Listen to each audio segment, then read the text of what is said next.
viewers, I'm your host Uzma Jafri with another episode of South Asia Focus. Let's begin the show with 12th BRICS Summit held virtually, where the member nations have shown their commitment towards global recovery after the pandemic. Prime Minister Narendra Modi exuded confidence in India's vaccine production and delivery capabilities in the fight against COVID-19 pandemic. Here's a report. The leaders of Brazil, Russia, India, China and South Africa met for the first time since the outbreak of COVID-19 early this year. The BRICS, which is known as an influential bloc that represents over 3.6 billion people or half of the world's population, have joined hands to fight against COVID-19 pandemic and its economic impacts.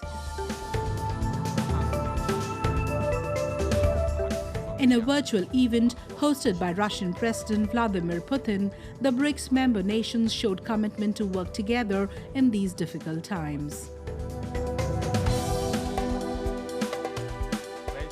Indian Prime Minister Narendra Modi conveyed his country's confidence in vaccine production and delivery capabilities in the fight against COVID-19 pandemic. Bharat में हमने आत्मनिर्भर भारत अभियान के तहत एक व्यापक reform process शुरू किया है। यह कैंपेन इस विषय पर आधारित है कि एक सेल्फ रिलायंट और रेजिलिएंट भारत पोस्ट कोविड अर्थव्यवस्था के लिए फोर्स मल्टीप्लायर हो सकता है और ग्लोबल वैल्यू चेन्स में एक मजबूत योगदान दे सकता है। इसका उदाहरण हमने कोविड के दौरान भी देखा, जब भारतीय फार्मा उद्योग की क्षमता के कारण हम 150 से अधिक देशों को आवश्यक दवाइयां भेज पाए।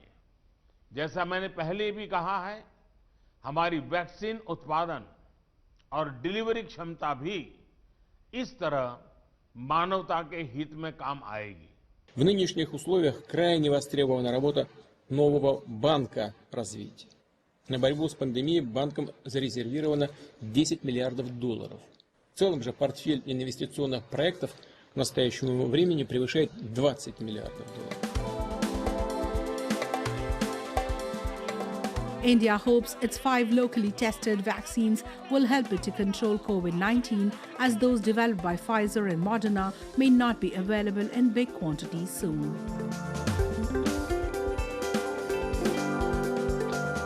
The 5 candidates include Russia's Sputnik V, whose Phase 2 going to Phase 3 trials in India will start soon in collaboration with Dr. Reddy's laboratories.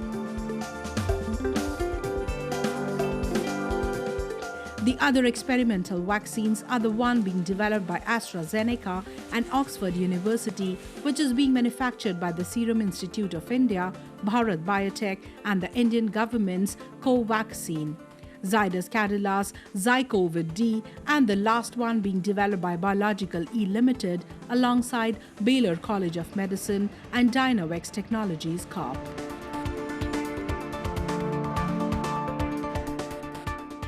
ये बताते हुए प्रसन्नता है कि जो स्पुतनिक 5 रशियन वैक्सीन है, जो हमारा डॉक्टर रेड्डीज लेबोरेटरी के साथ कोलैबोरेशन में आगे बढ़ रहा है, उसकी भी ट्रायल की फेज 2 गोइंग टू फेज 3 इकट्ठा ट्रायल जो उसकी परमिशन उनको मिली है, उसका काम भी पूरी तैयारी हो गई है और जल्द ही जल्द सेक्रेटरी साहब बता रहे थे कि अगले हफ्ते तक वो भी ट्रायल इस धरती पर शुरू हो जाएगा। The country of 1.35 billion people, India has reported 8.87 million infections, second only to the United States, and 130,519 deaths as a result of COVID-19.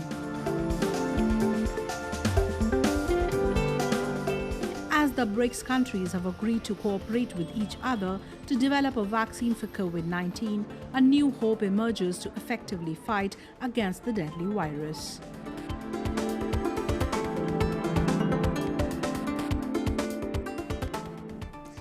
Let's now move to Jammu and Kashmir, the Union Territory of India, where much emphasis is given to the promotion of sports. The region, which has produced many national and international sportspersons, is now gearing up to provide a platform to the budding sportspersons. The government is even more enthusiastic to organize local level competitions to keep them engaged.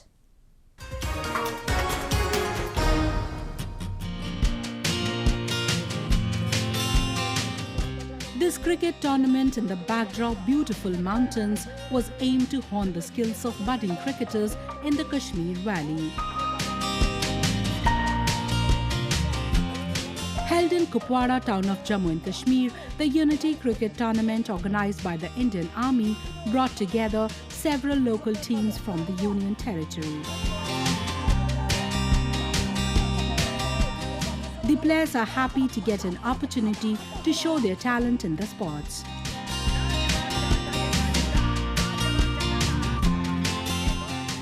ऐसे tournament organise होने चाहिए army के द्वारा, ताकि जो हमारा talent है young बच्चों में वो आगे आए।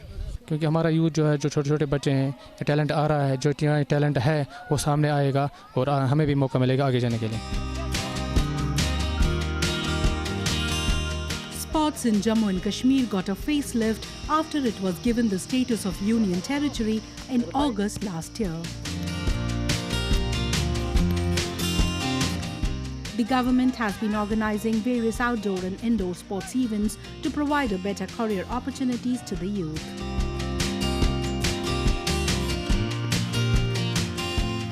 Meet Afaq Rahim, a budding football player cum trainer from Gandarbal district of Central Kashmir.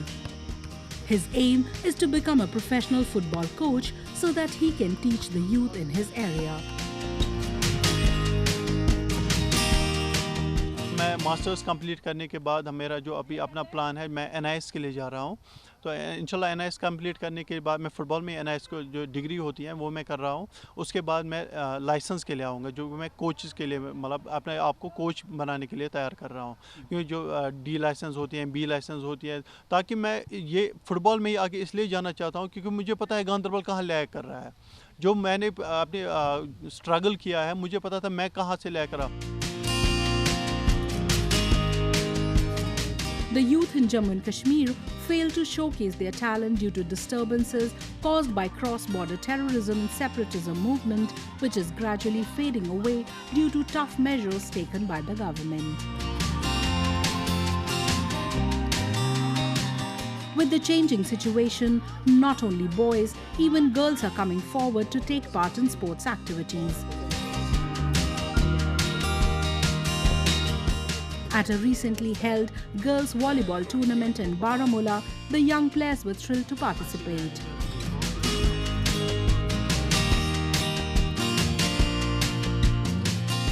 हमने जीता, हम बहुत खुश हैं। हम चाहते हैं हमें और भी अपॉर्चुनिटी मिले, ऐसे ऐसे मैच आए तो हम खेलेंगे। ये हमारे लिए बहुत ही बड़ी अपॉर्चुनिटी थी जो हमें यहाँ पे खेलने का मौका मिला आज। Jammu and Kashmir is also a suitable place for adventure sports throughout the year.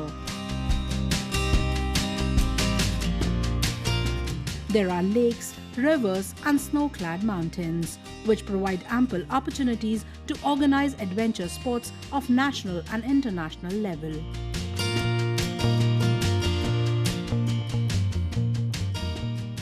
Moving on. As Imran Khan's Pakistan Tehreek-e-Insaf emerges as the single largest party in legislative assembly elections held in illegally occupied Gilgit-Baltistan, the political parties as well as locals hit the streets alleging that the polls were rigged. They say that the entire political machinery, including Prime Minister Imran Khan himself, has been working overtime to bring his own party into power. We bring you a report. As the results go in favor of Prime Minister Imran Khan-led Pakistan Tehreek-e-Insaf in occupied Gilgit-Baltistan, other political parties have hit the streets claiming the polls are rigged.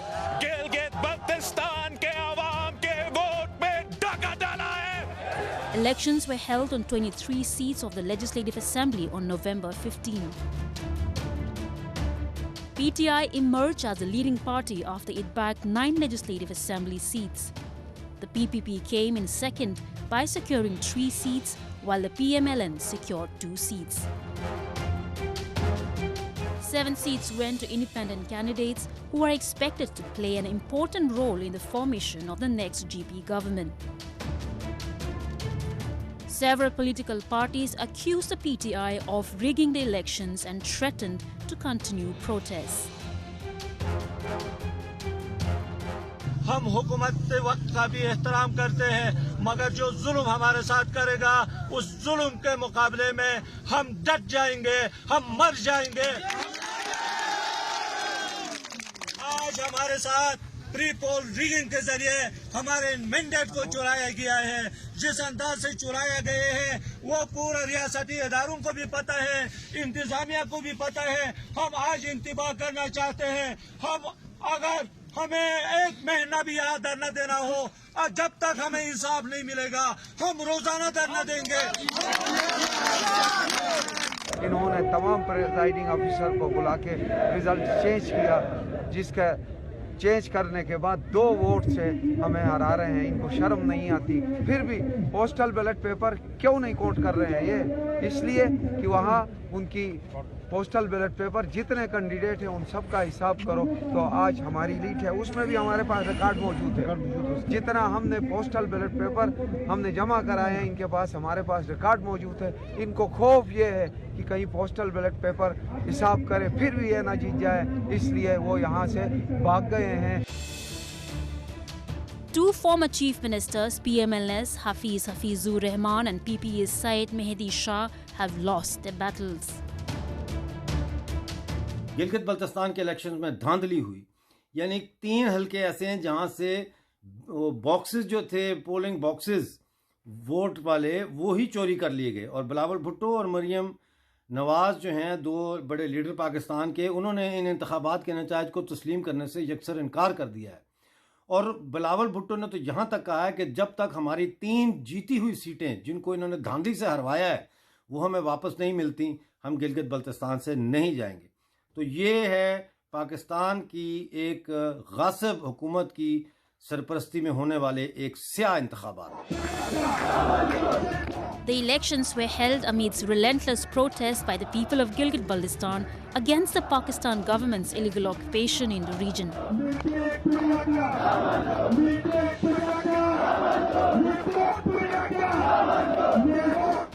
In Orthodox Afghan society, women were hardly allowed to engage in art and culture. After over 2 decades of end of Taliban rule, they still face challenges of free speech. Despite all hardships, the women in war-ravaged Afghanistan are trying to showcase their talent. Let's meet a young female artist who has opened an art gallery in Kabul. Have a look.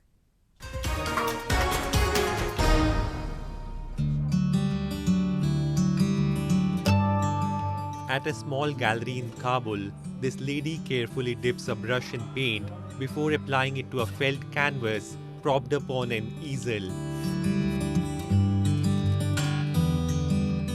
Meet 27-year-old Faika Sultani, who had previously studied art at universities in Kabul and India and also worked in fashion. But she had been feeling depressed due to being out of work for nearly 2 months, a problem made worse by the coronavirus lockdown earlier this year, until she joined art enterprise Namad Company about a month ago. Painting profession has helped her make ends meet amid the pandemic. ضربه‌ای که قرنطینه بر ما زد باعث شد که ما یکم افسردگی خاطر پیدا بکنه و جدا از اینکه بود اقتصادیش باشه ما بیشتر روح روان ما یکم خسته‌تر شده بود در خانه شیشته. اما باز با آمدن در نمد و نقاشی کردن روی نمد باعث شد که ما یکم روح روان ما تازه تر شود و به زندگی نرمال ما یکم امیدوار شویم.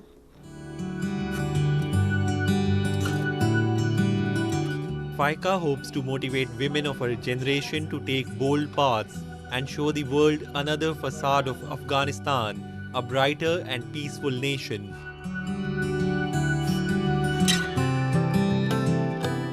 has sold dozens of paintings so far, ranging between $100 and $200 each, and largely through word of mouth. در کل وقت من نقاشی میکنم از بروز احساساتم روی کنواس یا روی کاغذ یا نمد فرق نمیکنه، لذت میبرم و نقاشی روی نمد برای من این نشان میده که ما میتونیم سنت قدیم دوباره زنده بسازیم و بر مردم نشان بدیم که ما میتونیم از داشته‌های افغانی خودمون استفاده بکنیم و زندگی خودمان را رنگی‌تر و زیباتر بسازیم. Bogged down by the coronavirus, Sultani joined 21-year-old Marzia Panahi, who set up the Namad Gallery at the height of the pandemic in September. مردم افغانستان با نمد یک ریشه تاریخی و فرهنگی داره که در طی خیلی سالیان گذشته قرنها مردم افغانستان در هر گوشه و کنار این کشور مصروف تولید نمد بودن و امروزه تولید نمد کاهش پیدا کرده به خاطر از اینکه خریدار تولیدات داخلی کمتر هستن و ما خواستیم که روی نمد یک بحث جدیدی را مطرح بکنیم که اون نقاشی هست.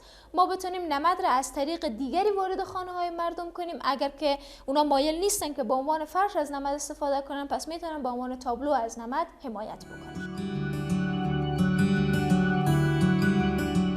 Though the Taliban say they have changed, their public statements on women's rights have been vague and many have raised concerns. However, the situation has improved significantly in the recent past due to the infusion of billions of dollars in international support and remittances from Afghan immigrants.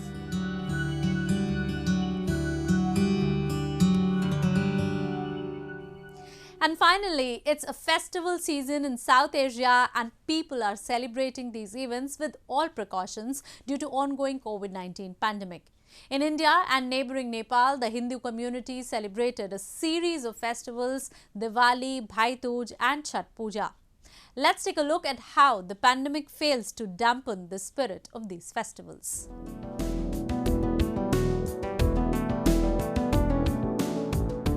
Wearing colourful traditional outfits, people in India celebrated the Festival of Lights Diwali amid the coronavirus pandemic.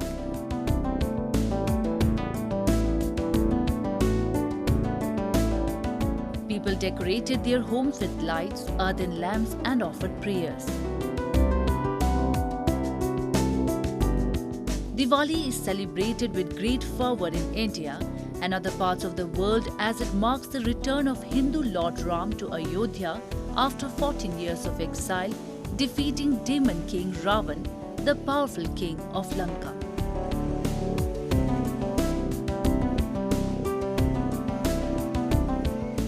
It symbolizes the victory of righteousness over evil and the lifting of spiritual darkness.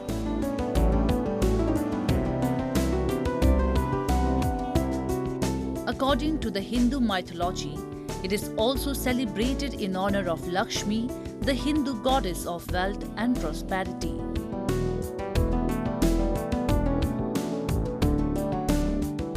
इस समय चूँकि वातावरण काफ़ी ख़राब है, काफ़ी लोग परेशान हैं इस चीज़ से, काफ़ी हॉस्पिटलाइज्ड हैं, पर भी अपना त्यौहार इतना पुराना है, पूरी निराशा नहीं रख सकते हम, तो बड़ी सादगी और सतर्कता से इसको मना रहे हैं हम लोग। दिवाली मेला वगैरह इस साल हम लोग कुछ नहीं कर रहे हैं, बस रोशनी कर रहे हैं और लोगों को विशेष दे रहे हैं। अपनी अपनी खुशी को प्रकट कर रहे हैं। जहां तक गो ग्रीन दिवाली है उसका भी ध्यान रखा जा रहा है, लेकिन कहीं ना कहीं मर्यादा पुरुषोत्तम भगवान श्री रामचंद्र जी महाराज का स्वागत हो रहा है। In Nepal, the occasion is called Tihar, a 5-day-long festival. Known as the Festival of Lights, Tihar is the second biggest festival in the Himalayan nation.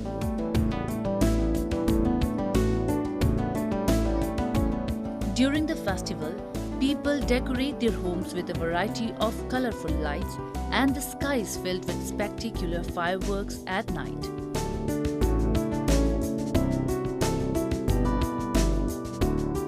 On the eve of Tihar, people honor crows, dogs, cows, as well as Lakshmi, the goddess of wealth and luck. Each day of Tihar festival has its own significance. The first day of Tihar is to worship crows, the messenger of death. People often sprinkle rice on the ground for crows pecking. The second day of Tihar is to honor dogs, the guardian for the god of death. The third day is welcome the goddess of Lakshmi. The fourth day is to thank cows. The fifth and the last day is Bhai Tika. On this day, sisters offer Tika to their brothers, wishing them happiness, long life and prosperity. Brothers, in return, pledge to protect their sisters from all kinds of adversities. आफन्तजनहरू सबै respected सबै व्यक्तित्वहरूसँग छौं। समग्रमा आज चाहिँ हामीले दिदीको हातबाट टीका लगाई एउटा सुख, स्वास्थ्य, समृद्धि, दीर्घायु, उल्लासमय एउटा सुख शान्तिको कामना सहित शुभ होस् भन्दै दीपावलीको हार्दिक मङ्गलमय शुभकामना।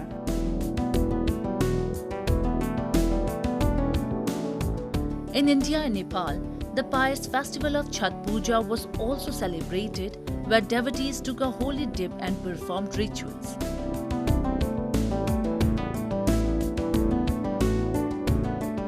Chhat is considered as one of the most significant and auspicious festivals of the Indian states of Bihar, Jharkhand, Uttar Pradesh and neighbouring Nepal.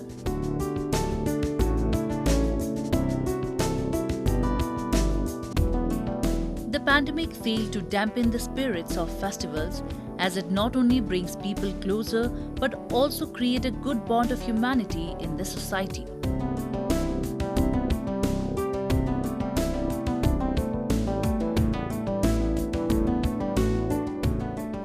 The rich and vibrant festivals in South Asia are a testimony to our diverse tradition and culture. It even gives you the chance to celebrate the little and big things together.